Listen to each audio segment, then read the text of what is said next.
Hi అందరికీ. అందరూ ఎలా ఉన్నారు? నేనైతే చాలా బాగున్నానండి. బెంగుళూరులో మా వెదర్ ఎలా ఉందో తెలుసా? ఎండేమో అస్సలు రావడం మానేసిందండి. వర్షమేమో అప్పుడప్పుడు వస్తుంది. చలి మాత్రం ఎప్పుడూ మాతోనే ఉంటుందండి. ఎంత చలిగా ఉంటుందంటే అస్సలు బయటికి రాలేకపోతున్నాం. డే, నైట్ కూడా అంత చలిగా ఉంటుంది.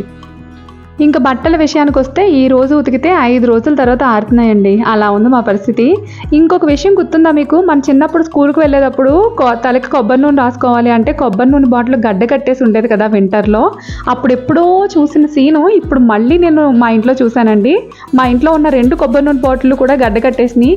అబ్బా! ఎన్నో సంవత్సరాల తర్వాత చూశాను అని చెప్పి మీకు కూడా షేర్ చేస్తున్నాను. లాస్ట్ 4 ఇయర్స్ నుంచి సంక్రాంతి టైంలో ఆంధ్రాకి వెళ్తున్నాం కానీ ఆ టైంలో అస్సలు చలే వేయట్లేదండి. వింటర్ అన్న సంగతే మర్చిపోయాము. కానీ ఇప్పుడైతే ప్రజెంట్ అక్కడ చాలా చలిగా ఉందంట మా అక్క చెప్పింది.